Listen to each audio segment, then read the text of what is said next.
নমস্কার, আমি জ্যোতিষী শারদিয়া শাস্ত্রী। আজকে বলবো ধনু রাশির সম্পর্কে। ধনু রাশির যারা জাতক জাতিকা আছেন তারা কি উপাচার কি টোটকা করবেন, করলে ভালো থাকবেন।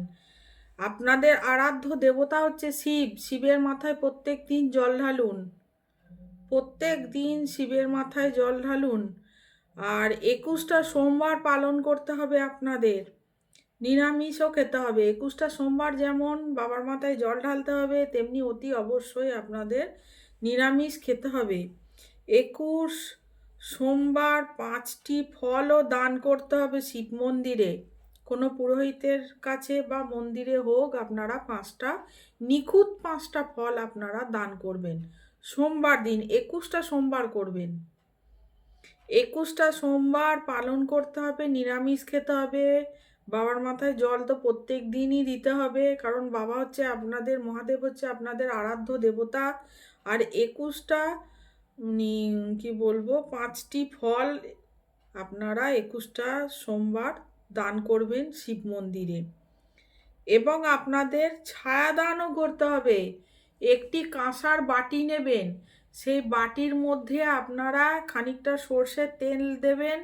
সর্ষের তেল দিয়ে তাতে একটি 1 টাকার কয়েন দেবেন। ছোট বাটি হলেও চলবে, যাতে আপনার ছায়াটা দেখা যায়। দেখে সেটা আপনারা শনি মন্দিরে গিয়ে দান করে আসবেন, যে কোনো শনি মন্দিরে। এটিকে আপনারা বলি ছায়াদান। একটি কাঁসারের বাটি নেবেন, তাতে একটি 1 টাকার কয়েন দেবেন। দেওয়ার পর বাটিটা 1 বাটি সর্ষের তেল ভর্তি করবেন, করে বাটি সমেত এটা আপনার দিকে শনি মন্দিরে দিয়ে আসতে হবে। এটিকে বলা হয় ছায়াদান। আর হচ্ছে আপনাদের এবং কয়েন দিয়ে নিজের ছবিটা দেখে সেটি আপনাদের শনি মন্দিরে দান করে আসবেন। গৃহের দক্ষিণ পূর্ব কোণে টেবিল ল্যাম্প রাখবেন। দক্ষিণ পূর্ব কোণে টেবিল ল্যাম্প রাখবেন। গৃহে হলুদ রঙের ফুল গাছ লাগাবেন। যে কোনো হলুদ রঙের ফুল গাছ অতি অবশ্যই লাগাবেন। যে কোনো বৃহস্পতিবার গোটা নারকেল, তিল, গুড় একসঙ্গে করে নদীতে আপনাদের ভাসাতে হবে।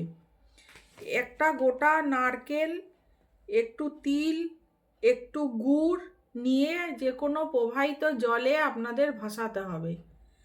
আর 3টি গ্রহের মন্ত্র আপনাদের জপ করতে হবে, রবি, বৃহস্পতি ও বুধ, ধনু রাশির জন্য। মন্ত্রগুলো বলে দিচ্ছি। রবির মন্ত্র হচ্ছে ওং হ্রিং হ্রিং সূর্যায় নমঃ। বুধের মন্ত্র হচ্ছে ওং ঐং স্ত্রিং শ্রিং বুধায় নমঃ। আবার বলছি, ওং হ্রিং হ্রিং সূর্যায় নমঃ, এটা হচ্ছে রবির মন্ত্র। বুধের মন্ত্র হচ্ছে ওং ঐং স্ত্রিং শ্রিং বুধায় নমঃ। বৃহস্পতির মন্ত্র হচ্ছে ওং হ্রিং ক্লিং হুং বৃহস্পতায় নমঃ। ওং হ্রিং ক্লিং হুং বৃহস্পতায় নমঃ। এই 3টি মন্ত্র 108 বার করে আপনাদের জপ করতে হবে। যদি না পারেন, অন্ততপক্ষে 28 বার করে আপনাদের জপ করতে হবে। 3 টাইম জপ করবেন, সকাল, সন্ধ্যা, রাত্রির। খুব ভালো ফল আপনারা পাবেন। আর যে উপাচারগুলো বললাম এগুলো মানুন, খুব ভালো রেজাল্ট আপনারা পাবেন। ভিডিওটি ভালো লেগে থাকে অতি অবশ্যই লাইক করবেন আর চ্যানেলটিকে সাবস্ক্রাইব করবেন। আজ এই অবধি, ধন্যবাদ।